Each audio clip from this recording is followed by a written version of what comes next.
परम आदरणीय जाबाज जवानों, प्रबुद्ध पत्रकारों एवं प्यारे बच्चे, आज मैं ये मेरा परम सौभाग्य है कि मुझे आपके बीच में फिर उपस्थित होने का मौका मिला। ये मेरा सौभाग्य है। साथियों, आज हमें जो ये स्वतंत्रता मिली हुई है, ये यूं ही नहीं मिली। इसके लिए कितने ही वीर सपूतों ने अपने शौर्य, साहस और त्याग का परिचय दिया। उन्होंने हंसते हंसते स्वतंत्रता की वेदी अपने प्राण उत्सर्ग कर और उन सभी वीर शहीदों को नमन। और आज आपको जानकर खुशी होगी कि आज ऑपरेशन सिंदूर का भी 100वां दिन है कि भारत की तरफ जो कोई आंख उठाता है तो उसकी हम आंख निकाल लेते हैं। हमारे वीर जवानों ने तबाह किया, वो एक विश्व में एक मिसाल बन गई। हमने विश्व में एक संदेश दिया है कि अब भारत वो नहीं सहेगा और आतंकवाद का इस देश से ही नहीं बल्कि पूरे विश्व से सफाया है। दोस्तों, आज जो हमें आजादी मिली हुई है, ये स्वतंत्रता है, मिली है, ये खाली एक शब्द नहीं है। इसके पीछे एक बहुत बड़ी जिम्मेदारी हम सभी के ऊपर है। आजादी के इन 78 वर्षों हमने निसंदेह सभी चाहे वो कोई भी क्षेत्र हो, उल्लेखनीय प्रगति की है। खासकर देश की सीमाओं के मामले में, देश की सुरक्षा के मामले में। लेकिन फिर भी हम ये देखते हैं कि आज भी हमें पूर्ण रूप से आजादी नहीं मिली। हम राजनीतिक रूप से स्वतंत्र हैं, लेकिन शिक्षा, स्वास्थ्य, रोजगार, नारी सुरक्षा, जातिवाद, धार्मिक उन्माद, इन सब के मामलों में हमें अभी शिक्षा पाने के लिए स्कूल में जाए, हर युवा को रोजगार मिले और हर नागरिक को अपनी पूर्ण क्षमताओं का विकास करने का पूरा अवसर मिले। क्योंकि हमारे संविधान में न्याय, समानता और स्वतंत्रता की जो बात की गई है, उसका एक ही उद्देश्य है कि बिना किसी जाति, धर्म, लिंग के भेदभाव के हमारा राष्ट्र आगे की तरफ बढ़ सके।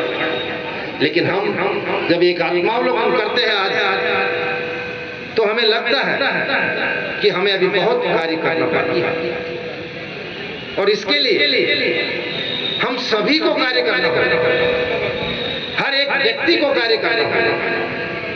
हर एक व्यक्ति को अपना पूर्ण समग्र प्रयास। हम अपनी जिम्मेदारी सरकार पर नहीं छोड़ सकते, हम अपनी जिम्मेदारी किसी दूसरे पर नहीं छोड़ेंगे। हर व्यक्ति को ये बीड़ा उठाना होगा और हर व्यक्ति को जो कार्य उनका है, उस कार्य को पूरी समाधि क्या कर रहे हैं, हम दूसरों को सुधारने में लगे। आज एक व्यक्ति सोचता है कि मैं सब कुछ ठीक है, मैं सर्वगुण संपन्न हूँ, मुझे किसी सुधार की आवश्यकता नहीं है और मैं दूसरों को सुधारने चाहता हूँ। तो ये कभी संभव नहीं हो पाएगा।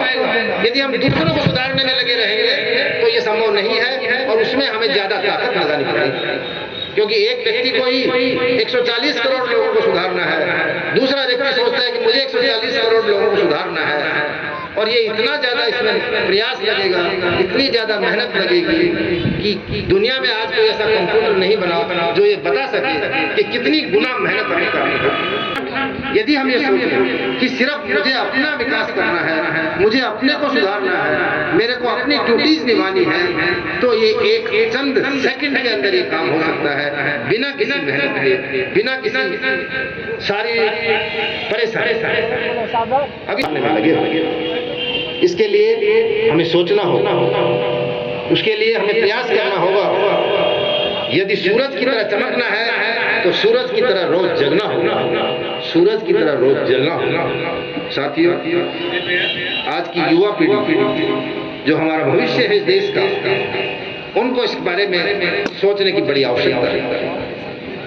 क्योंकि आजकल ये देखकर मुझे भी बड़ी वेदना होती है कि जिस प्रकार से हमारी युवा पीढ़ी सोशल मीडिया के चक्कर में व्हाट्सएप, यूट्यूब, फेसबुक पर अपना समय जाया कर रहा है। वो निसंदेह एक अच्छा प्लेटफॉर्म है, उसमें हमें बहुत सी जानकारियां मिलती हैं और उसका हमें पॉजिटिव यूज करना चाहिए। लेकिन उसका पॉजिटिव और नेगेटिव दोनों यूज है। जिस प्रकार से अग्नि से आप घर में अपना खाना पका सकते हैं, उसी आग से अपना घर भी जला सकते हैं। इसलिए हमें होश के साथ जीना है और विकास की प्रक्रिया में, इस विकास के महायज्ञ में हमें अपनी आहुति हर व्यक्ति को देनी है। हो गई है पीर पर्वत सी पिघलनी चाहिए, हो गई है पीर पर्वत सी पिघलनी चाहिए, अब हिमालय से कोई गंगा निकलनी चाहिए। मेरे सीने में जले आग या तेरे सीने में जल। साथियों, इस विकास के महायज्ञ में आप सभी को अपनी भागीदारी निभानी है और हमें ये सुनिश्चित करना है कि हम किस तरह से इस देश को एक महान राष्ट्र बनाएं। अभी हम आजादी के अमृत काल में चल रहे हैं और हमारी सरकार का संकल्प है कि Bharat at the rate of 2047 एक विकसित भारत के रूप में हम विश्व के मानचित्र पर इसको प्रस्तावित करके रहेंगे और एक विश्व गुरु बनने में हमें कोई रोक नहीं सकता है। उसके लिए सिर्फ एक ही प्रयास करना है कि हर व्यक्ति को अपनी ड्यूटी समझनी होगी, अपने कर्तव्य समझने होंगे और उसके लिए समग्र प्रयास किया। दिल्ली को पिछले 3 वर्षों में हमने काफी व्यवस्थित करने का प्रयास किया है। यहाँ का एक मुद्दा जो अनऑथोराइज्ड लीज का है, वो एक बहुत ही ज्वलंत समस्या है, जिसके लिए हमने पूरी शिद्दत से प्रयास किया, लेकिन उसमें वांछित सफलता नहीं मिली। हम एक स्कीम लेके आए थे और मैंने इसी मंच से ये घोषणा की कि इस लीज स्कीम का किराया और जो 2002 की स्कीम के लीज के किराए यदि 1 रुपए का भी अंतर है तो आप मुझे बताएं।